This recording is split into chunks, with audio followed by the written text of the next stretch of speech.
Autoliv est un équipementier automobile, leader sur le marché de la sécurité. Aujourd'hui, nous avons 80 usines réparties dans 29 pays. Nous en avons 5 en France. Ça représente 48 000 employés au total. Nous sommes leaders sur le marché de la sécurité, entre autres avec des ceintures, des airbags, des prétentionneurs et autres dispositifs de cette nature. En 2005, nous avons lancé un projet de standardisation de nos ERP en Europe, qui était jusqu'à présent fortement disparate, avec la mise en œuvre de Movex. Ça a été un choix qui a conduit à la fois à restandardiser les processus, c'est-à-dire de trouver le produit ou les produits qui pourraient répondre au mieux pour un ensemble d'années à notre préoccupation. Parmi les différents processus qui ont été retravaillés, il est apparu qu'il y aurait besoin d'avoir de l'informatique de terrain, c'est-à-dire une informatique qui soit près de l'opérateur et qui permette d'anticiper au maximum toutes les erreurs, de pouvoir les bloquer, de pouvoir réellement fluidifier le flux. Les besoins qui nous étaient remontés, c'était naturellement un besoin de robustesse, puisqu'ils allaient être, ces scanners, utilisés dans un environnement qui pouvait être parfois hostile, des besoins d'être bien équilibrés, pas trop lourds, bien sûr performants et avec des batteries facilement extractibles et aussi relativement autonomes. Les scanners d'état logique ont été déployés dans toutes nos entités en Europe. Donc aujourd'hui, on peut estimer le parc en France à environ 200 et 600 au total en Europe. Nous sommes satisfaits du partenariat que nous avons mis en œuvre à la fois avec Datalogic et Prism en tant qu'intégrateur. Donc effectivement, ça fait déjà 7 ans. 7 ans et 3 générations de produits et autant, voire plus de vent. Des Vipers, pour tout vous dire, il y en a encore tout un ensemble qui fonctionne en Europe.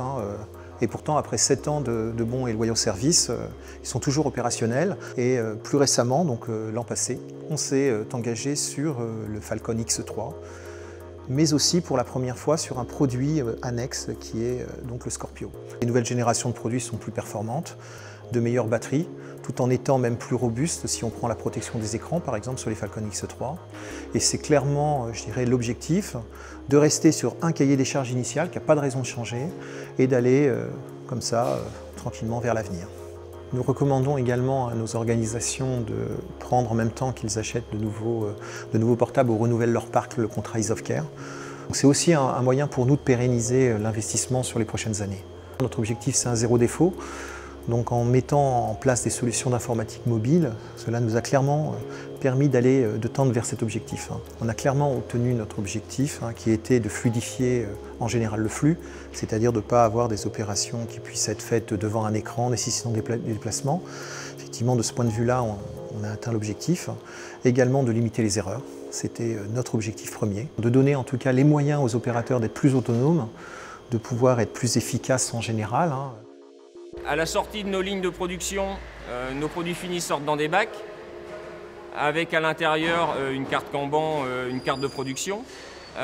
Donc ça arrive sur les trains entre la ligne de production et la table de dépose. Au niveau de la table de dépose, en fait, on déclare bac à bac, donc avec la carte de production à l'aide du terminal, ce qui nous permet en fait d'être sûr d'avoir le produit fini qui correspond à la carte de production.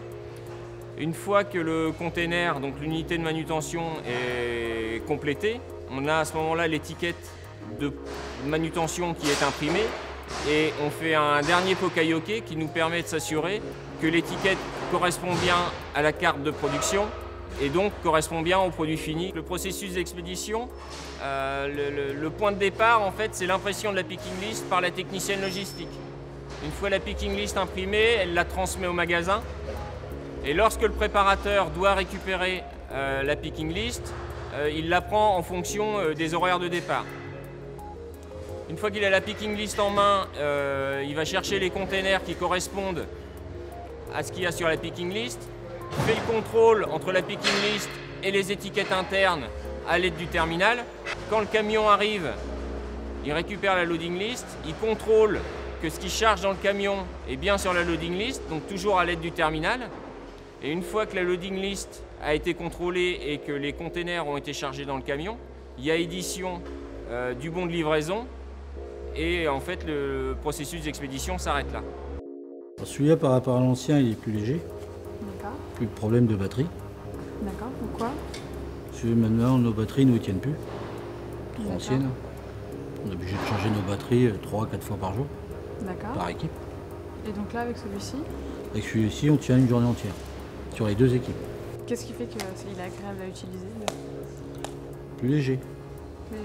Parce que quand vous êtes en train de scanner les conteneurs sur 3, à la fin de la journée, ça pèse.